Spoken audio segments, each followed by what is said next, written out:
All right, awesome. Okay, today we didn't even know we were talking. Awesome. Yeah. All right. So today, James Christoph, that is his pseudonym on Twitter, somebody who I've been chatting with for a while, and an in-person podcast, which I think are the best. It's the best opportunity to really chastise different. We can get our cynicism on here. Exactly. We can really get into the weeds here. All right. So, traditional financial background, introduce yourself to the extent you want. We're both anonymous here, obviously, but yeah, totally. So I kind of gave you like a little bit more background off mic, but like for everyone's benefit, TradFi for like 12, 13 years, mostly in like the structured finance, structured trading world on the sell side, kind of like a deep market in equity derivatives and structured lending, like that type of stuff. Awesome. Okay, so what should we hop into? Yesterday, big announcements on Soldats. We got to talk about. Well, let's talk about DATs in general. Yeah, I've heard you. So I listen to you sometimes. You're like a recurring guest on 0x guys. Yeah, with shout out with Boccaccio, the most He's a good guy. He's a good guy. Unserious but lovable. Podcaster out there. Okay. What is your like overarching view on DATs? I feel like you've been quite critical, and I want to hear it. Yeah, I think like. How do I start? So I think like you have to start with like MicroStrategy, which, we were talking about this before. Like, I think it's very much its own unicorn. Like, and the thing that Saylor did that like I think is different is like he took a gamble on a very failing company that like he needed to turn something around, and he did it in like the time of the market where it was like I think much riskier, right, with like price and where it was then, and also just like the way he structured it. Like you have to actually give it to him, like give him credit, like he did it super well. So like I immediately like disregard anyone who talks about like MicroStrategy blowing up. Like it's just not going to happen. Like it's just structurally it's impossible for him to do that. It also blows up everything. Like I don't think this really dawns on people. Like when people talk about MicroStrategy blowing up, and then I don't know, like whether or not this is a systemic risk. I'm like, it is a systemic risk, but like it is so decimating for at least some period of time that it's like almost if Saylor cataclysmic. If Saylor ever calls, like, who cares? If Saylor ever calls like a couple deaths, is like, yeah, I need a TWAP of like half my position over the next like 6 months. It's like, all right, like I'll see you in 5 years. Like, back it up, have fun. Well, the thing is too, like, and honestly, I got to give like massive shout out here to one of the most polarizing and at times I find also deplorable, but one of my friends, Udi, is like he's been talking about this for quite some time, which is that it is just now dawning on crypto people in the past 6 to 9 months what Saylor's been doing for 5 years. Yeah. And like the degree to which he's been doing it, right, is like everyone right now is just, salivating over issuing equity to buy tokens, and Saylor has exotic derivative upon exotic derivative, and it goes down the list. So right, like, the funniest thing also is like everyone always talks about how like we're just speed running traditional finance. Like he knew the game to begin with. It's like my goal is to become as systemic and as important as possible so that I can't fail. Like that is it. Like if you ever thought like backroom deals were bad in like 2021 to like prop up the market, like I have to imagine if like there was ever something that was actually going to happen with Saylor, like that problem will be fixed. Yeah, you would hope, at least with this president, maybe. But like the thing, so to that end, so then okay, moving on, we get SBET, we get Tom Lee. Lubin would seem to be like the second to pick up on this, but Tom Lee like quickly sort of, I would say, took his steam. That, I mean, what do you think of the current, like ETHs? Like, what do you think of the current, like? Yeah, so shockingly, you can imagine, I think they're pretty silly. I think like one, there's like a very unquantifiable lindiness of MicroStrategy, and it's like it ties very nicely into Bitcoin. Like Bitcoin is unique, Saylor's unique. Like nothing that Saylor says is one like purported to be grounded in reality. Like it's cyber hornets, it's all this stuff. Like fucking awesome, sold. Sorry, I don't know if I can curse, but yeah, awesome. It's a podcast, dude. It's not the news. All right. And then like Tom Lee's like version of that just seems really cheap to me. Like it's not. It's one. It's like okay. Well, like one thing is that I don't. Somebody. Okay, who was it? I think. Do you know this guy Moon Overlord? He was one of the few people who mentioned this on Twitter, which was like there is a lot of memory holding of Tom Lee prior. Yeah, totally. Like Tom Lee. It's like people in TradFi. Like I know Tom Lee. Like everyone's got like CNBC up, and like every once in a while Tom Lee, and like to his credit, Tom Lee has been right because he's perpetually bullish, which is like great, right? Like if you've been long tech for the last 10 years, like you've had a very good time. That doesn't signal any deeper intelligence to me, right? You know what I mean? he's a born bull poster. Apart from that, like So like I guess like one of the examples, like I think I talked about it on like one of the 0x podcasts last week. Like he has this chart of like 54x whatever. I actually don't think that's that bad because it's funny and like it gets people talking. What I think is actually bad and deleterious for their narrative. So there was like a Bankless podcast with him and shit, I forget the guy's name. He used to be a BlackRock executive. Yeah, watch this. He's now he's at SBET. I think he's the chairman. Yeah, I know who you're talking about. He was at BlackRock and went to leave to go. Yeah. So I forget if it was David Hoffman or Ryan Sean Adams talking to him, and he gives this like explanation for like ETH is this settlement layer, and like it's very technical. And I was like, all right, so for every $2 of stable coins we onboard onto Ethereum, you increase like roughly $1 of Ethereum value, and like extrapolate that, it's worth like $80 trillion. So I think like one, like prima facie, that's like stupid, like dumb. But then like when you start to try to sell that like really like mathematical, like almost equation like narrative to people, I think you completely lose them. Yeah, I have seen this, and also I sympathize with this because, like, what you were saying with regards to Saylor, it's like, this is the most pristine asset ever created. It should be worth hundreds of trillions of dollars. It's like, all right, don't like the second you value something on like a DCF, you lost. Yeah, but even like the stablecoin stuff is like very clearly not true. Like I'm sorry, but like Tether and Circle can issue the world's GDP times 100 on Ethereum, and it totally uses this constant thing about, they run their own node. You don't even like simplify it more than that. They have the money in their bank account. If they don't redeem it, they don't redeem it. Yeah, we don't need that's all that matters. It doesn't like none of this. So like, and that was one of the like, there's another theoretical model right now for Ethereum, and which is precisely this, which is that definitionally the economic security must be at least that. And it's like, dude, no, it doesn't. It's like not how this works. Yeah, totally. It's like, what is the economic security of like your Wells Fargo branch? It better be exactly how. Like, it's obviously incorrect. Like, and also like another thing with if we're talking about like stablecoins and stuff, like this whole idea that like. Keep hearing the stat of like more volume was settled on stable coins than like Visa last year, and that's like this huge growth narrative, right? And it's like that's not the same thing, because like a market maker sending Tether back and forth, right, is not like volume on Visa, right? Like payments, that type of stuff. Yeah, no. I agree. I tend to agree with the read on like why not just Tom Lee just say it's a better Bitcoin? Totally. Like that's fine. Like just it's a better Bitcoin. I think that's a better narrative.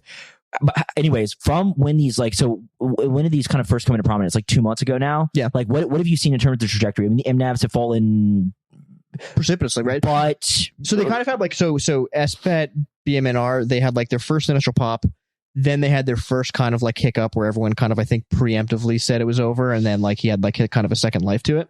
And now I don't know what it is now. Like SPET and BMNR are probably like 85 maybe. The slight discount. I didn't look at it this morning. I think the one thing, and I was saying this before, like I've been talking to Udi about this forever, because like this is, he's been pretty spot on about this specifically, because he was following this, what's this Twitter thing called? Like MicroStrategy, the group of like 40,000 people. Like there's like there's a MicroStrategy, what's it called? Irresponsibly long. Okay. This is a group of like 50,000 people who not a single one of us on crypto Twitter has ever seen, and they are just like just long master. Extreme, irresponsibly long MicroStrategy, and they have been talking about all these dynamics for 2 years now, 3 years now, and like he's been bringing this up. But one point that he has brought up, which I think is at least interesting to consider, is that, and I feel like it's kind of funny.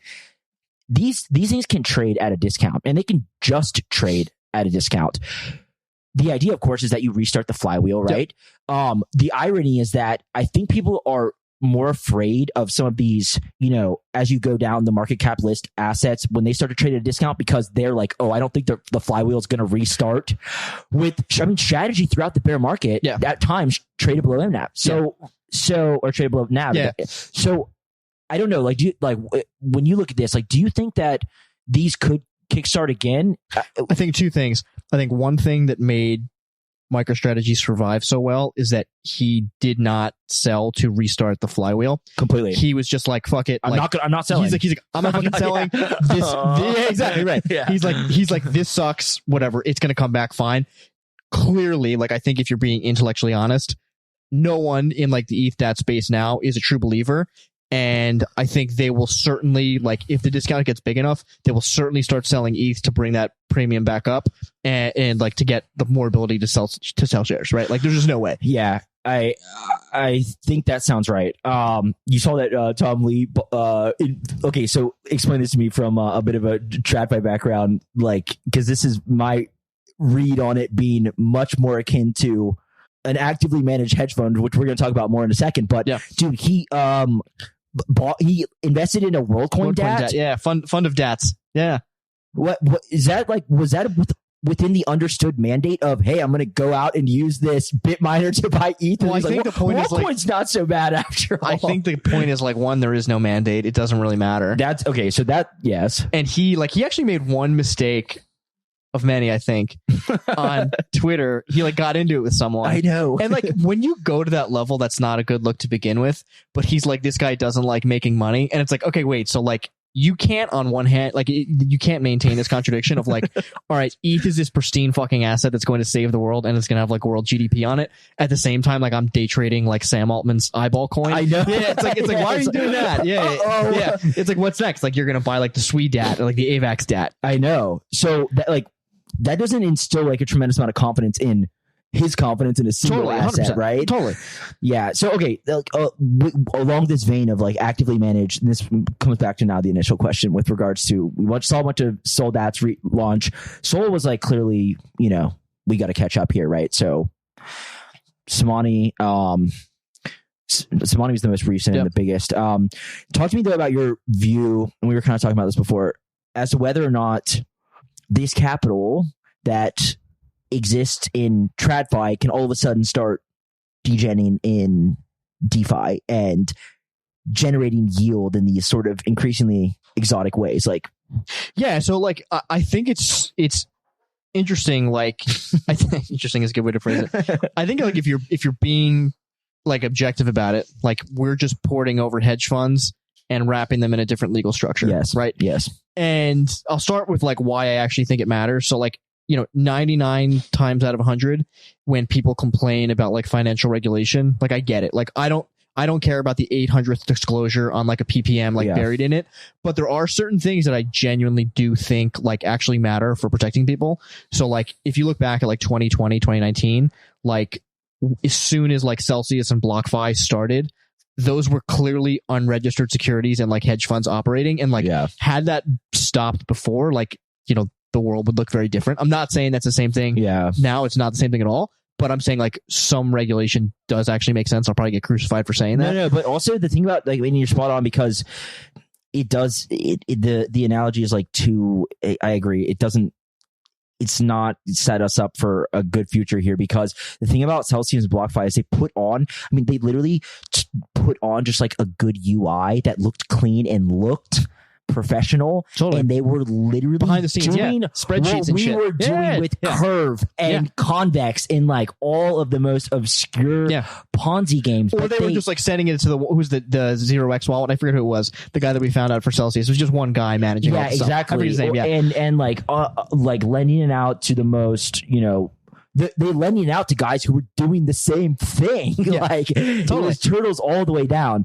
So yeah, I mean, I guess. Go ahead. So like I definitely, clearly I'm not saying that's like what anyone's doing now. Yeah. I just think of it in terms of like, I don't know that that's like the right path forward, is to just raise like hedge funds traded through wrapped vehicles that kind of like bypass the need to register them as funds. Like, whatever. I'm not going to like be the police and, you know, call the SEC on things. But if they're listening. Yeah, but if they're listening, let's go. I just be curious like what they're going to do. And I think I always kind of, my ears perk up whenever people in crypto use the word arbitrage, because like it's one of those, like, you keep saying that word, but I do not think you know what that word. The word does not mean what you think it means. Yeah. Like borrowing from TradFi with like your Solana and then like putting it in DeFi, like, it's not an arbitrage, right? Like, that's, Arbitrage implies It's like just increased risk. yeah, exactly. It's just like I'm borrowing on something and I'm YOLOing it into something else on chain. So like my concern is like that type of stuff starts to happen, and then you're like DAT 3 or 4, and you're like, oh shit, like what can I do? It's like, oh, I see that guy's in like XYZ lower risk, like borrow lend. I'm going to take more risk and lever it up, so like people come to my DAT because I'm paying a bigger yield. Is there anything that prevents that flow of money? Again, I'm not necessarily, for what it's worth, neither of us are like snitches here. I'm not making any judgment like, okay, do whatever. I'm probably just going to stay away from DATs because I don't think I have an edge in DATs. So I'm going to stay away in general. But is there anything legally preventing them from getting money in TradFi and deploying that on chain? Like, is there any type of barrier right now? The only thing I was looking at, I was spending some time last night. So like under the Investment Company Act, basically, if you have more than 40% of your company's balance sheet in securities, you're required to register under the Investment Company Act. So like that's how Saylor gets around it because Bitcoin's not a security. Interesting. Right? So this is the thing I asked in a few chats last night. I didn't get like a really good answer. One, like Solana's not a security, fine. But this goes back to like, this is like super nerdy. The fourth prong of Howey, like you can turn things that are not securities into securities by actively managing them, right? That's how like an orange turns into security through Orange Grove. So like if you take a non-security that's Sol and you put it into a DeFi vault, does that make it a security? I don't know. Interesting. And then I don't know what percentage of their portfolio they're going to do. Like, is it going to be above 40%? Like these are super pedantic things, but like I'm fucking nerdy, so I spent some time thinking about it.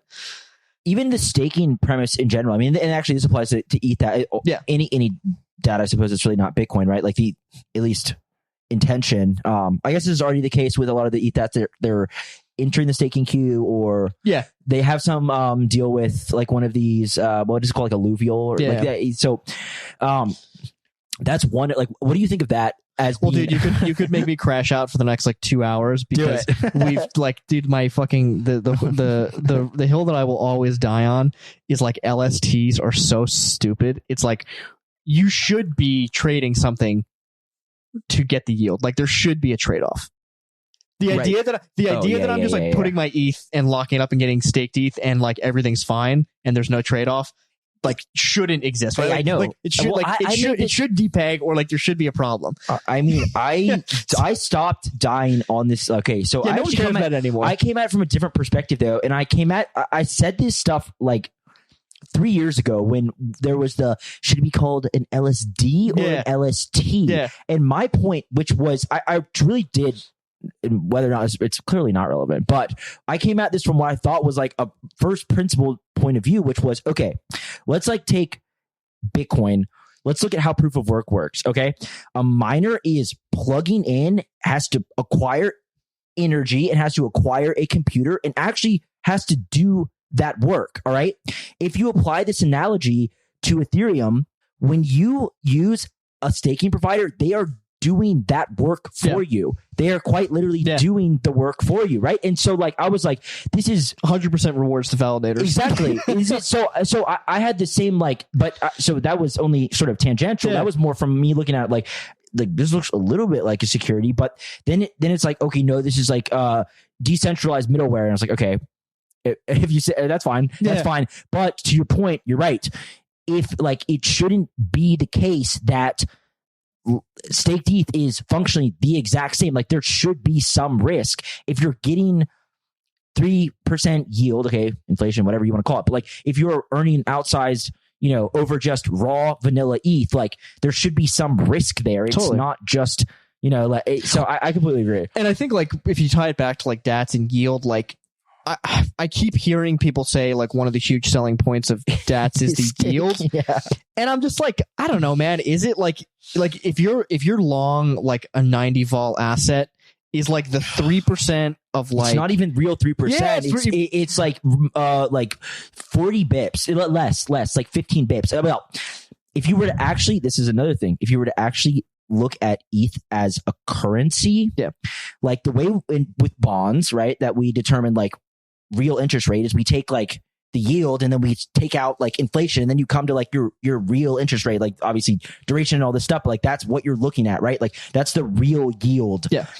if you're doing the same thing with ETH, like you should subtract out inflation. And I think these guys know that. Like there's like but it is disingenuous. Like, 100%. Like Tom Lee knows he's paying taxes on that yield, and it's not efficient. And like there's just you know, he's like 1.3% after all said and done. It is about like just to the broader point. Yes, like if you are investing in an asset that you're hoping goes to 60,000, is the marginal 2.8% yield going to be the selling point? To tie it back though, like you want to say no to that, but like look at everyone who did deposit with like Celsius and BlockFi. Like people in crypto are just fucking addicted to yield. Like people want yield. I've been on this. I've been on this forever. And I don't know. It feels like you're talking to like an 85-year-old retiree. I know. They just love to see they love the idea of compounding or something. But they also love the idea of like constant compounding every second. They're like checking their D-Bank every 20 minutes. It's like, oh shit, like my ohm is like it's rebasing. Well, that's what got us onto it. No, I think that's actually a good point. I think what originally like had us all salivating about yield was there was a time when you could farm. I mean, I remember it. I was doing it, farming stables on PancakeSwap for 10,000% APY. And what you got in rewards, you could stake, and it was going up. Yeah. Cake went from like $3 to $50. I'm like, dude, this is an infinite money glitch. Yeah, this is so easy. Yield does matter. This is sick. Like, so I think people internalized that and like took that as a real lesson, unfortunately.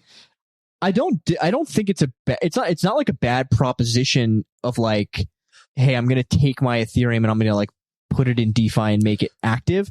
I just still don't understand the economic argument as to why I should buy it through you. I think it is, there will be somebody, I mean, functionally, it almost definitionally must be that there's somebody like, there's a greater fool in the future who will. Yeah, you're going to bet on MNAV expansion and someone like that's the only rational explanation. That's what the guys that are doing the pipes are thinking. I mean, they're right. I mean, they're correct in that example. That's the other reason that I just don't think that, like, for how much hype there's been around DATs, it's, I don't know. I've done like an episode with Joshua Lim, who's like structuring a lot of these. I love him. I'm just laughing that like he's behind the scenes and facilitating a lot of these. But it is very hard to look somebody like anybody who's not an insider and tell them that these are good ideas at all. Like, and that's why I should have said, like, I have no edge in this. Clearly, I have no edge. I'm not getting invited to these deals. Apparently, everyone's getting invited into these deals. I am not. Yeah. I am not. So the pipe investors, like, they seem, I mean, I was asking him about that, and I was like, dude, like, what are the multiples that these people who are getting in on, like, the ground floor, like, what are the multiples they're getting? And if it's ever like 10x or more, or even 5x or more over 3 months, like, dude, they're gonna let go. Like, they're gonna come on, right? They're not true believers. So yeah. I also just think like, one, it's like been talked about to death, and like I just don't think it's that interesting. No, it's like, not. Like I'm super like cynical, but I genuinely find a lot of stuff in crypto like intellectually stimulating and like pretty interesting and fun to think about. DATs I've just found like they're super boring. Like it's just there's just nothing. It's nothing new about it.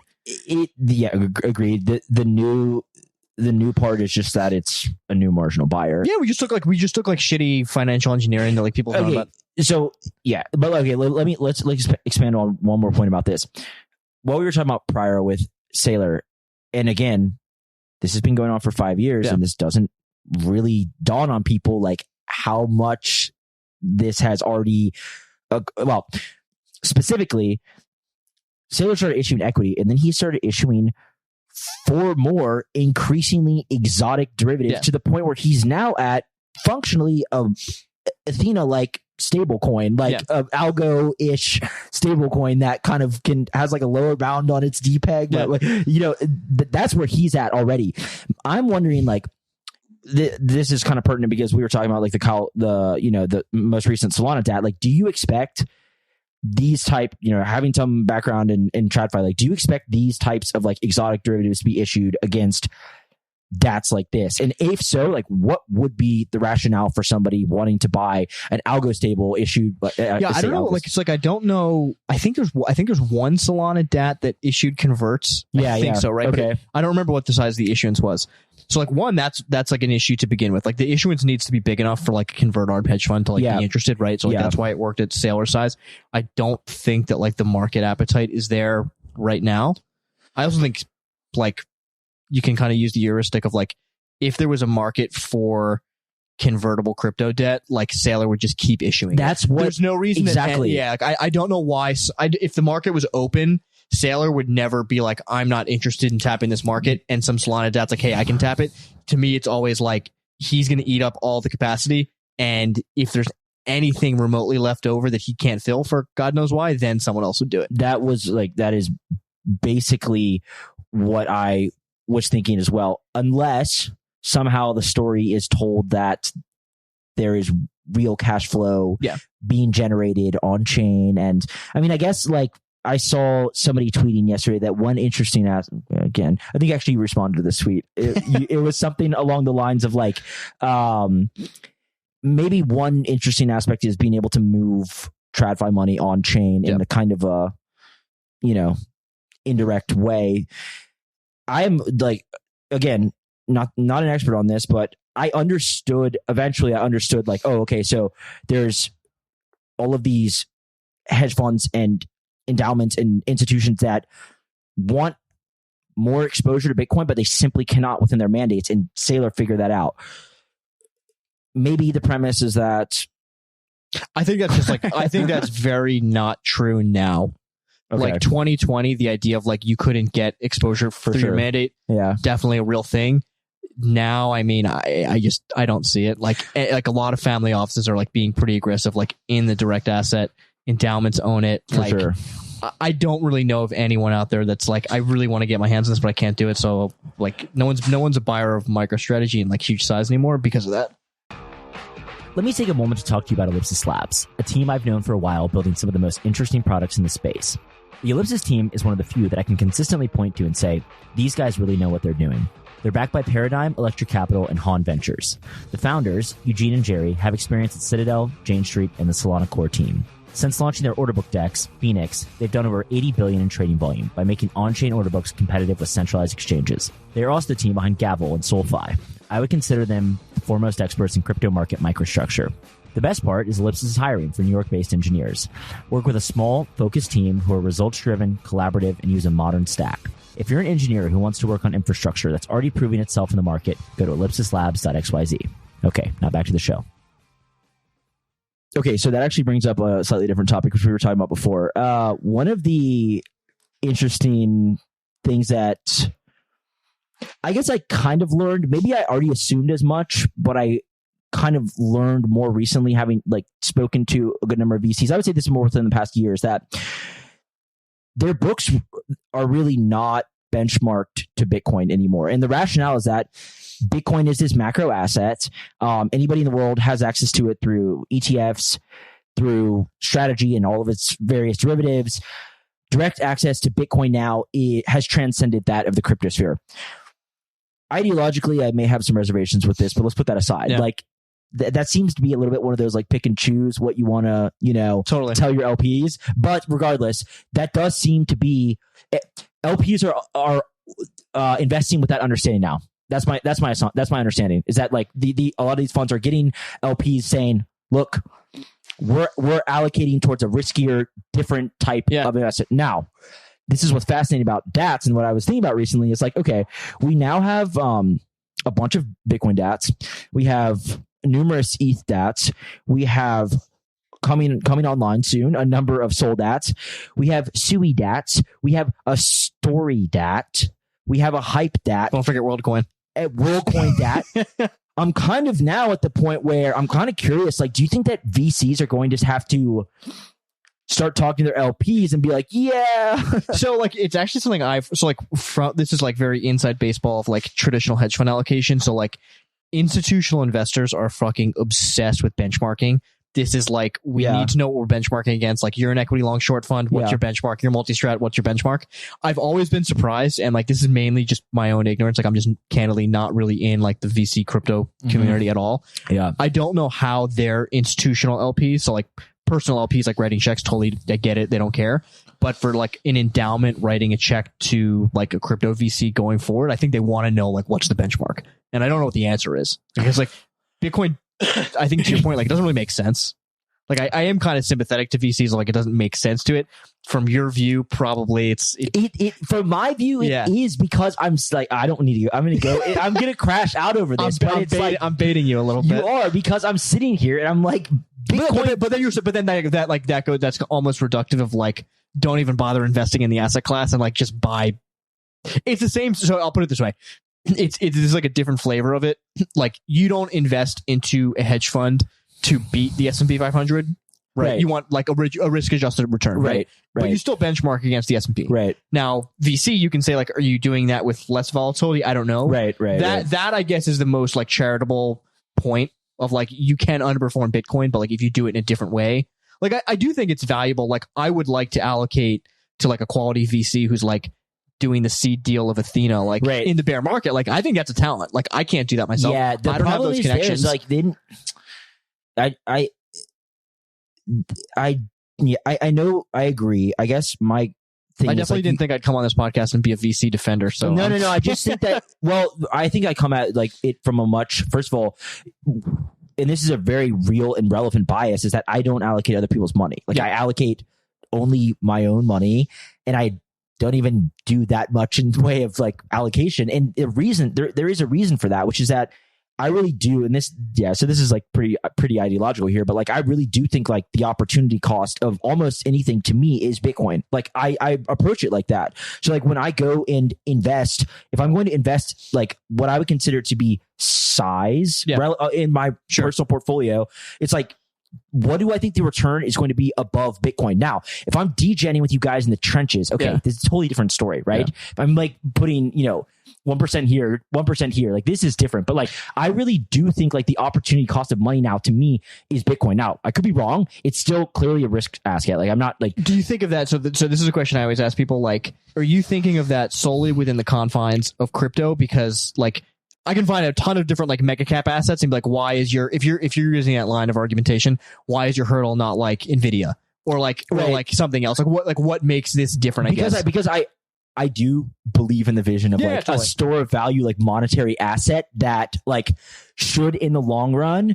I was having this argument with Tolly, and I think it's just like quite a difficult kind of conversation to parse. But I really do think like in my idealized world, in the long run, like if we get into some type of like Bitcoinized world, when you go to invest, like your hurdle rate is Bitcoin, but Bitcoin is just neutral. It's just like you can just save, and you're not going to necessarily increase. Like it's not really an investment at that point. It's just money. It just exists. It's just money. It's like the hurdle rate, right? It's like the zero cost of capital or whatever. Like that to me is like the vision. Now, of course, right now when I'm talking about like hoping, to see Bitcoin as $100 trillion asset soon, like, okay, a 25x is not what you expect from a currency, right? So like, it's a bit different, but like, that's why I think it's fair to ask, why not Nvidia? Why not the S&P 500? Like, you know what I mean? Back to, if I frame this as like what LPs and VC funds are looking at, like, I definitely think from their perspective, they're going to a VC and they're like, all right, this is like very TradFi, like, I have my allocation pie and I'm going to you, crypto VC. I want like my super risky frontier venture stuff, and I want that from you. I'm going to go buy iBit myself. Yeah. So like, there is like I think that rationale is fine. I guess my point now is, why aren't they? So are they going to be going to their VC, their crypto VCs, and saying, I'm going to buy the ETH ETF myself? Yeah, I see what you're saying. See what I'm saying? That's the only that was the only point I'm making. And with all these DATs, like with increased, now I guess one thing, DATs are clearly not an exact 1-to-1 analogy for ETFs, right? They're what we're realizing are basically like actively managed degen funds potentially.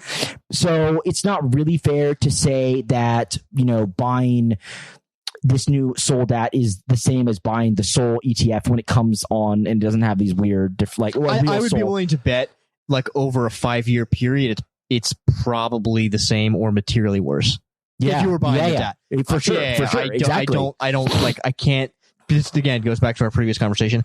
I don't think anyone's going to repeat the unicorn of Saylor and like do all these funky weird things in perpetuity. I think your point, like I think the most like poignant thing, and I completely agree, is that if all of this, outsized demand for which supply has not caught up for these exotic, beta to Bitcoin derivatives, exotics, like all of this stuff, if that existed, Saylor would be hammering them. Yeah. So I think that's a really good point. And I also think like what people are setting themselves up for disappointment too. And like, this is just like a pure market structure thing. Like people forget like how poorly ETH was trading like 5 months ago. Like it was bad, right? It was really bad. And as someone who like, I was long a lot of ETH. It was bad. Oof. And then Tom Lee brings it to an all-time high, and I'm like, sold all my ETH. I was like, great, I'll sell it to you.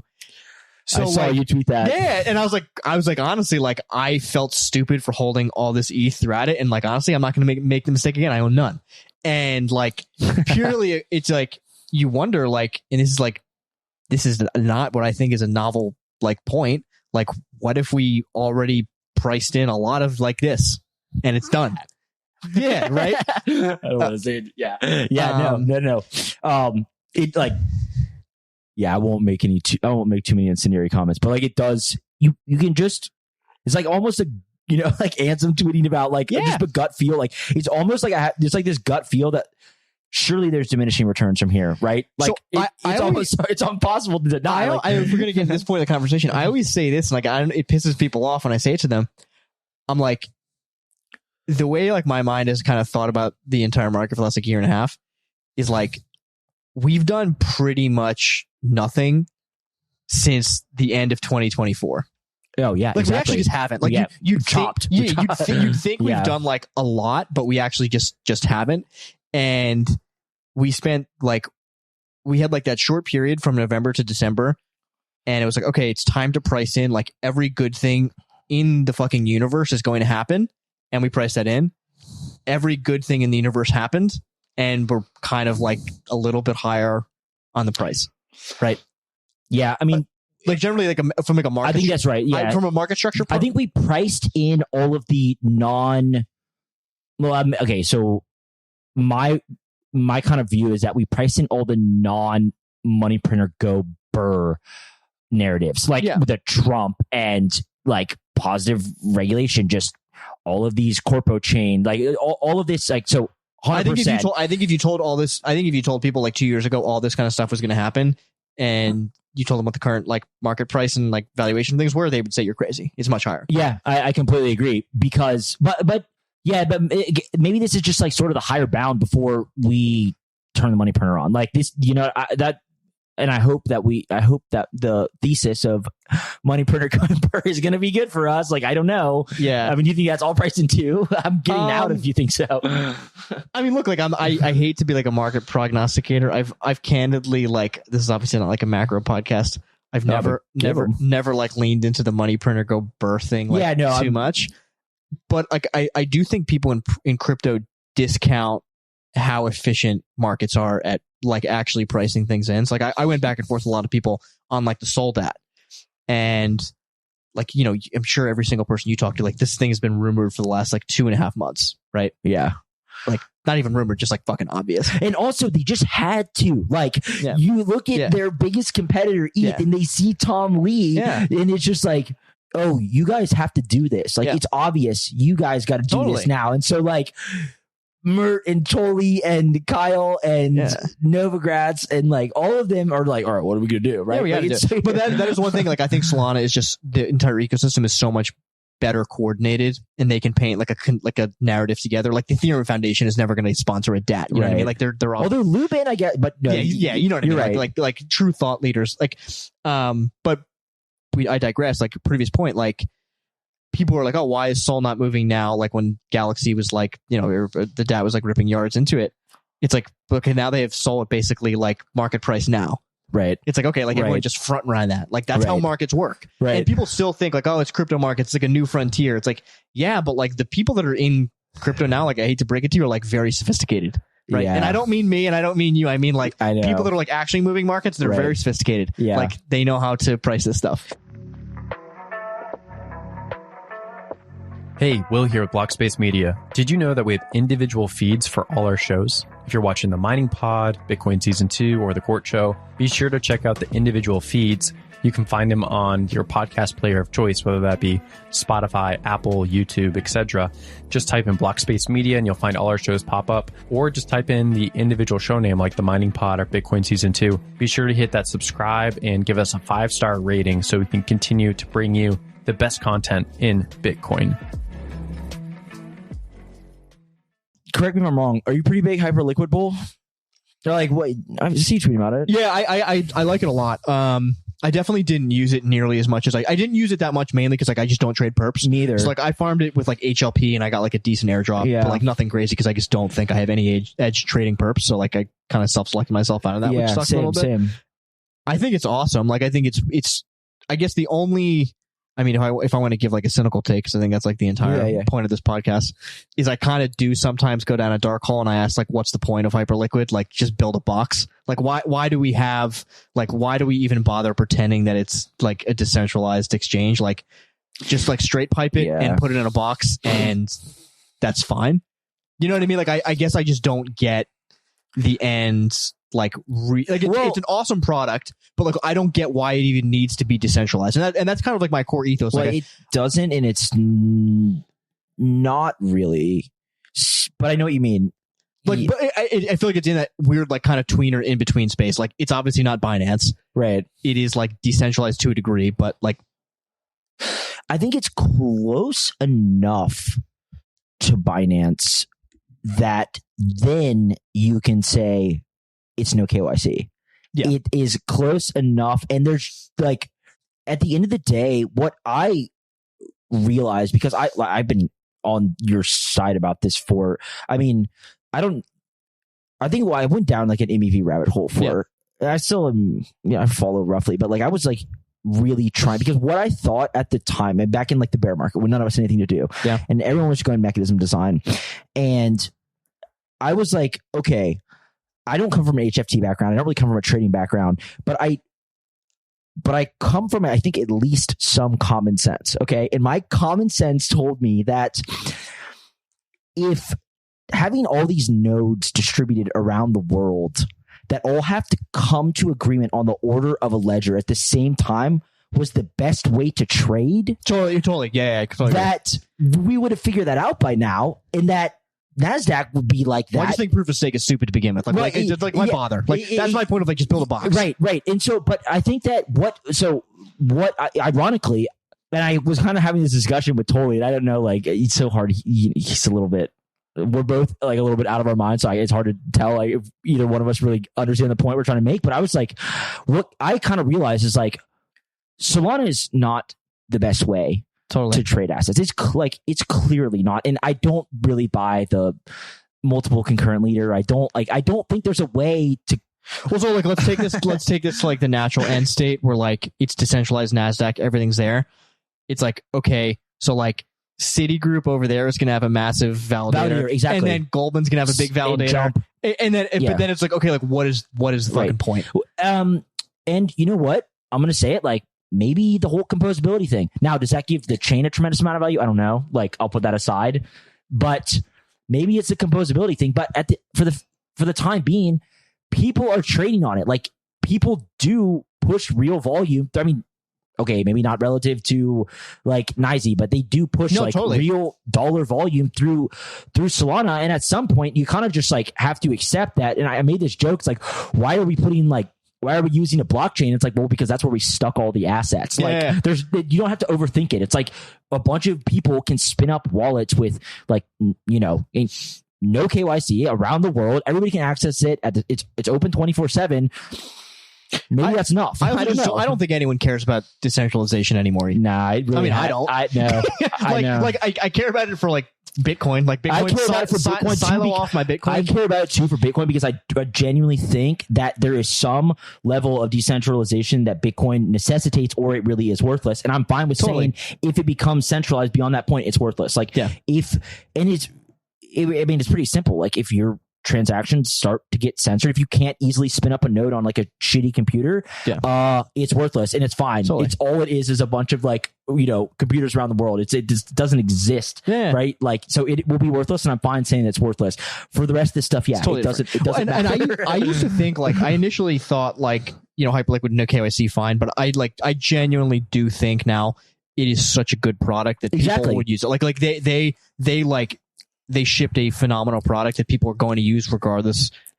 And they ship fast. And I have, so like, there's maybe 3 people on a technical level that I will go to and ask and be like, are these guys really actually what they call like cracked engineers, right? Because I don't like, when I say that, it just sounds derpy because I have no idea. The guys who I talk to who know the Hyperliquid guys, every single one of them say like these guys are extremely competent. Yeah, for sure. And so I'm like, okay, that's impressive because I don't know, right? So I need like somebody else to tell me like, are these guys like, are they actually pushing out like an incredible product? And they're like, yes, they actually like for what they have been able to do, it is. And they also don't talk, which makes you even more bullish about it. They just shut up. So, I think Hyperliquid's really cool. I have no edge in trading. I know I have no edge in trading, so I don't care. I'm like similar. I didn't really farm it, like, but it's become such a big phenomenon. You really can't discount it. But it's probably like one of like 2 crypto assets. I would literally probably just say Hype and BTC that like I'd be totally comfortable just owning. I agree. And walking away. And also, I was always extremely skeptical of tokens, and I think for valid reasons. And like now, the Hype, like the way Hype works is very intuitive, and it mirrors something like we have in TradFi, which is so right now they're doing buybacks, right? But this is like could easily be equivalent to a dividend, and I think you also have like you have like as close to an ironclad social contract with Hyperliquid of like they're going to do that. Like I don't know how you quantify that, like how you price it into your model, but like they're going to keep doing that buyback come hell or high water. 100%. Like, that's just going to happen. I also think that it was smart to turn on that buyback printer very quickly, because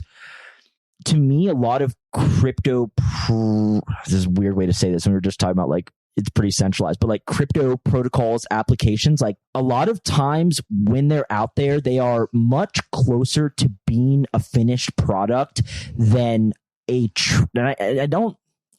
kind of say this, and I don't know that this is entirely true, but like for example, like Apple ships a new iPhone every year, and I guess you could say that the iPhone's been the same thing for a long time, but like I guess to me it seems like Hyperliquid was like 90% of the way done almost, and it's just a matter of onboarding new people and like getting new assets and new assets, and then like small fixes, like they probably won't ever be able to compete with the latency of Binance. You know what I mean? Like I'm sure they can make their code a little bit faster, but I just think that when like a lot of crypto upon first launch is like 90% of the way there, unless you completely pivot your project, which I guess happens a lot. But like, so I think it's smart to instill very quickly this idea of like, this is going to generate money. The way this, the way you should value this is because we make billions of dollars in fees and we're going to buy it back. Totally. And I agree about the social contract too. It's like as close. It's not going to get broken. Like if it ever did get broken, I mean, I don't know. I feel like it would be bad. I mean, the best way for it to be broken would be that they just start, instead of buying back, they just start issue like a dividend. Send USDC to your wallet. Exactly. Like just distributing fees. There's no way they're going to keep That's the most likely version of yeah, I agree. Okay, what should we finish? Okay, wait, we'll finish. How much time? How much? Okay, we got some time. But you are like constantly trolling about Celestia. Oh my god! All right, what is about Celestia? So it's actually funny. So I missed the airdrop for Celestia. I wasn't even paying attention. I qualified for it, and then like I found out that I didn't get it. So sour taste initially. Okay, so at least you're exposing your bias. I never really remember I bought a bunch of Celestia posts for the airdrops. Second reason you hate it. Yeah. Actually, so I'll segue into, I don't think I actually hate it. I think it's just a fascinating project. Like, there really hasn't been anything like it that had such an insane community when they airdropped everybody. It went absolutely fucking bananas. And every single person under the sun was like, this is the next coming of Christ. Like, DA is going to be the future. And I think anyone like that was seriously interrogating it was like, wait a fucking second. Like, this math is not mathing. Like, dude, like, side tangent. Like, there's days, I don't know who sent me this chart. There's days where, like, literally non-blob fee transactions, so just sending Celestia generates more revenue for the chain than, like, actually people posting data. Like, it's really wild.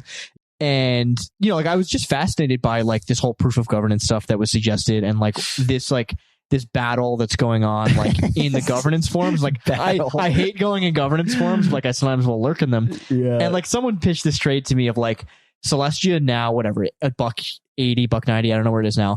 Like, it is either going to continue being inflated to zero, like, it's just going to happen. Like, the issuance is, like, way too much, unlocks are way too much, just going to zero.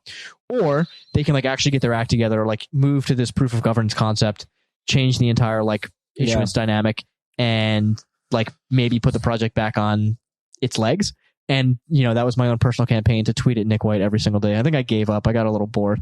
I was doing it for like a solid month, though. People enjoyed it. To get them to move to a proof of governance. Yeah, like, I was just trolling Nick White because it's like, it is like... So wait, have they transitioned to that? No. Okay. And the idea with there was, like, just to basically constrain the validator set to, like, 100. Yeah, and like there's no reason to be paying... Right, what they are in inflation. It's just like, why are you doing it? And they bought out yes, that's like a whole other thing. Yeah. But it's just like, it seemed to me like, I don't know any of those guys. Like, I'm screwing around half the time, but like it just seems to me the quintessential, like, the project is just fucking off, and like, people made a lot of money, and like, no one cares.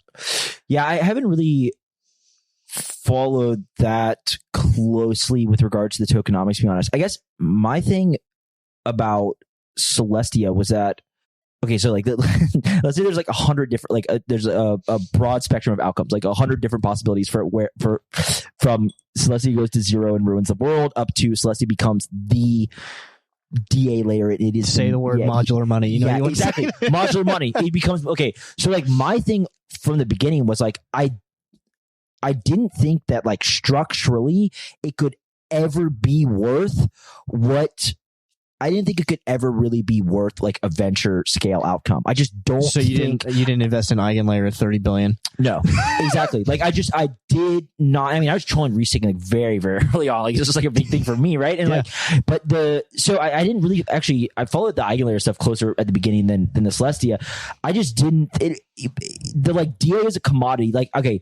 That's one way to say it. I think it is a slightly reductive way to say it, if I'm being nice, because there is a difference between alt DA and DA, like that blob space. There is functionally a difference. Now, does this matter at all? How do you quantify that? Yeah. It does, more than likely doesn't. Would it surprise me at all if Base started using alt DA? No, like, and unaligned to themselves, whatever. No one cares. Like, exactly. No one cares. But yeah, I never, like, it didn't really make sense to me that this could ever, even if it hit modular money, I didn't think it was worth 50 billion. Like, even if it became modular money, I didn't see the outcome, because I'm like, you would have to basically, like, I guess one way you could come to a valuation is like take like 500 billion valuation for ETH. I don't know what it is today, but like, let's just say it's 500 billion. And you said that in this nebulous, unquantifiable valuation for ETH that the market says is 500 billion, let's say that 100 billion of that is a function of it being a DA layer. Like, not the revenue it generates from blobs. Obviously, just a percentage of its market value. Yeah, exactly. And it's all screwy, but like, you could come to some ridiculous, thought and say that what, like, 100 billion of the 500 billion of ETH's market cap is a function of it being a DA layer. Now, DA layer number 2 comes in. Okay, what percentage of that do we think we could steal, right? So on and so forth. And let's say we could take 50% of that. All right, you could come to $50 billion that way. Again, this is a rudimentary model I'm making up on the spot. My rationale from kind of the beginning was like, no, you can't. Yeah, you cannot. You can't take 50%, and it's also not like ETH's DA is maybe worth 5 billion. Okay. And you're not going to steal so I just never really thought. So I don't know. I didn't really look, I mean, the tokenomics didn't seem great. It doesn't seem great that staked, just take away all the little specificities of this. It doesn't seem great that that locked tokens can be staked at very, very high rewards. Well, that's why crypto is great, and I love crypto so much. It's sometimes the simplest answer is most often the right one. For Celestia, it's well, there's a lot of inflation and there's a lot of people selling it, and I don't really see any structural buyers, so it's probably going to go down a lot. Yeah. and a lot of people had that thought a long time ago when it was really high, and they were totally right. Yeah, and I mean so I don't even care. I never cared that much about tokenomics. I never even really could discern whether or not the tech was really good. Maybe the tech is really good. Maybe it actually is a much better DA layer. I don't know, but I just still didn't think that it could ever. The outcome was never asymmetric. To me, it was there is no asymmetric outcome here. Yeah. Okay, so we got Celestia out of the way. All right. You have a lot of thoughts on Athena. You've been what's your I feel like you talk about it a lot with people. My thought on Athena is, I think, a bit more nuanced than people. I think it's actually a very, very cool project. It's a good idea. I think it's awesome. It's an awesome idea. It's a good idea. I actually really just I'd say 99% of it I got no problems with. I think it's more on the back end. And I wouldn't even call it a huge problem. I just think it's kind of a weird design that the market's coalesced on. Athena, at the end of the day, it's a very simple hedge fund strategy, and you're wrapping it, right? And I don't want to go back and relitigate it's a stable coin, it's a stable dollar. It doesn't matter. I think you're probably sowing the seeds for an issue down the road with the preponderance of looping and the huge proportion of TVL on Pendle. And how literally every single person you talk to freaks out about upcoming maturities on Pendle PTs, because Athena just makes up such a huge percentage of their total TVL. And we were talking a little bit before we started of how many borrow lend protocols just hard code USDE to Tether. And this goes back to our previous question of everything in crypto, if you're getting an incremental yield to it or an incremental return, there's some risk you're taking, right? Now, people that go out there and say Athena is UST, it's dumb, stupid, dumb comment. What I think is a more interesting line of argument is okay, what are the scenarios that cause Athena to depeg 5% or 10%? Yeah. Which is a totally reasonable thing, right? So their custody setup is great. Guy and their team did an amazing job. Everything in spot. I'm a big fan of Guy. Yeah, everything, on a personal level. Yeah. He's super smart. Yeah. Everything is stored third party custodian, nothing spot sitting on exchanges. Amazing. But crypto markets have this weird way of just breaking in very weird ways that no one can predict. Yeah. And I don't know how it would happen either. But you can certainly imagine a scenario where some degree of their purpose position breaks somehow. They're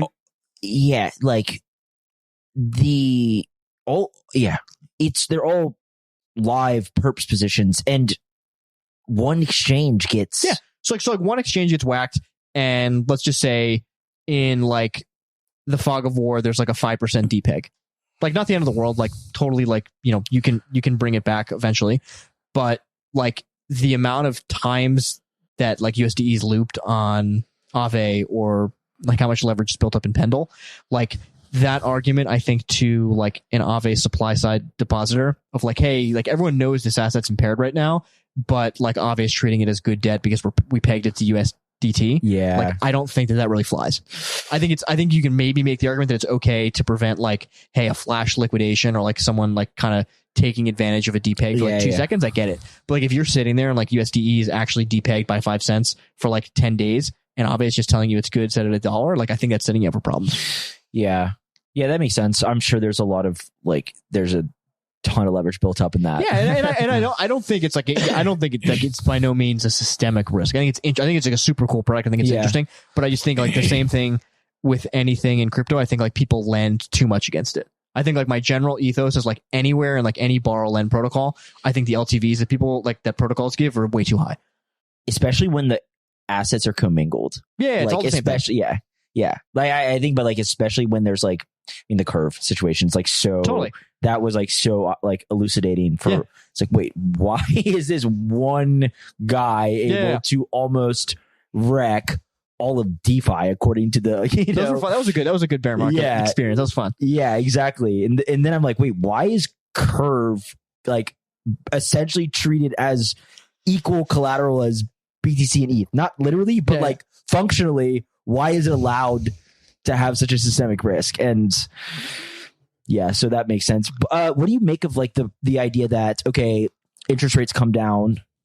We won't go into the whole money printer go birth thing, but like interest rates come down and people start gambling again. And I think that is the very elegant design of Athena. Yeah, like I think that's right. I think it sounds right. It sounds right to me.